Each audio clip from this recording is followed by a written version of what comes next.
As the year 2007 came to a close, the world was witness to the surprising and shocking violence in Kenya. Sparked by December's disputed elections, post-election violence left over 600,000 people homeless and over 150,000 people dead.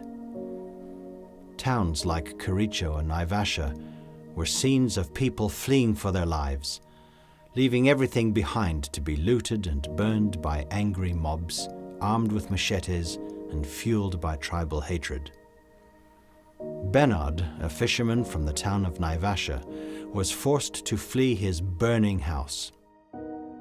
He tells his story with the hope that such violence will never again be repeated in Kenya. Kusaliwa kwangu ni miaka wa 56. In 1978, I became a fisherman on Lake Naivasha. The village of Kabadi became my home, and I raised my family there. 12 of us all lived together on one estate. My oldest son was 20, and my youngest child was 1.5 years old.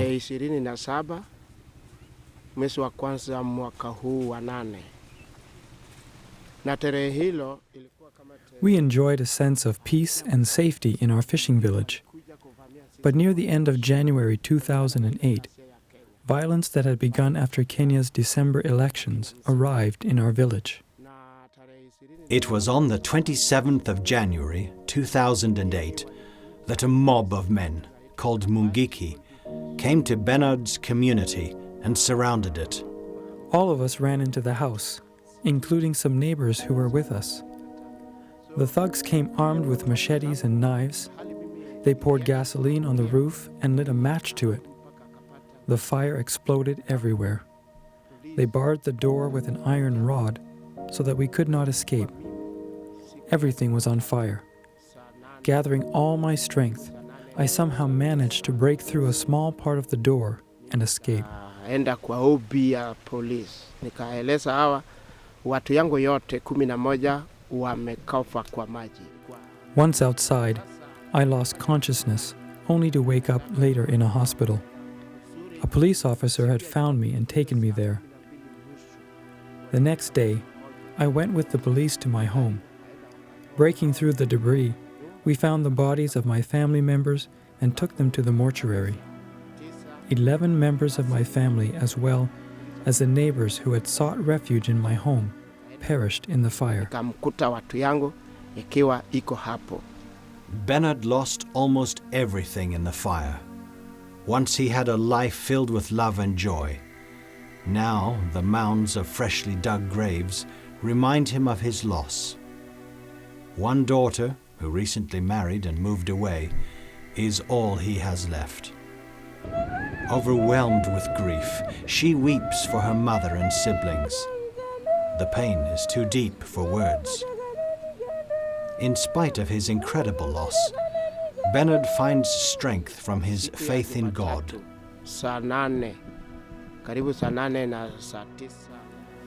I praise God for preserving my life.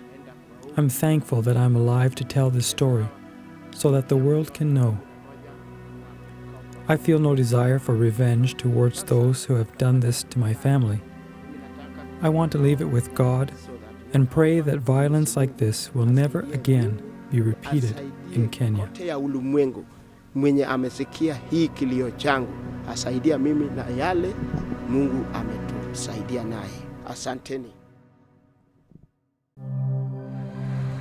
During the violence that followed the December 2007 elections in Kenya, over 1,500 people lost their lives, and more than 600,000 people were forced from their homes.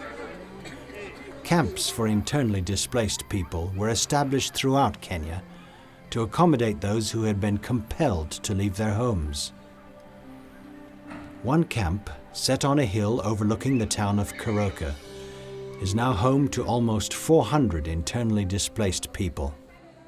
ADRA Kenya is creating opportunities for families to come together and to cope with the negative impact of the post-election violence.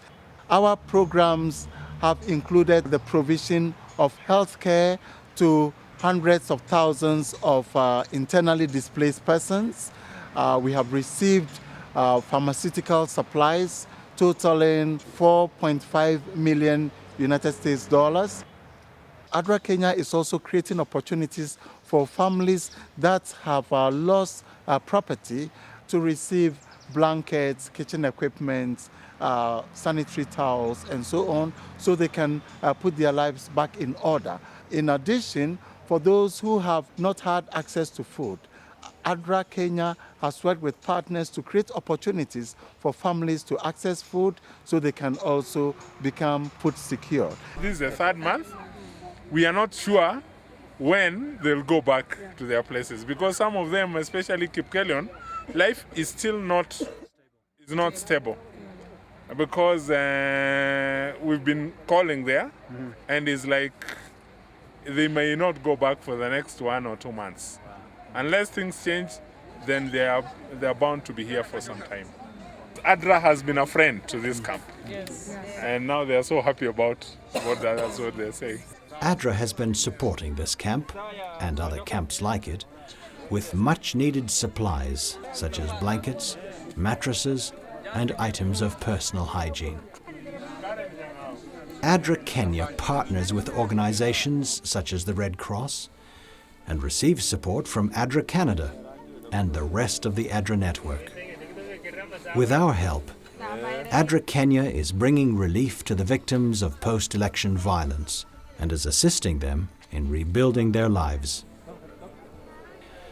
If you would like to find out how you can partner with ADRA Canada to meet the needs of people in times of emergency, please visit us online at www.adra.ca or call us at 1-888-274-ADRA. Your support for ADRA Canada allows us to continue creating opportunities for people in their moments of greatest need. Bring the light of hope and joy to a person in need today. Thank you for generously supporting ADRA Canada.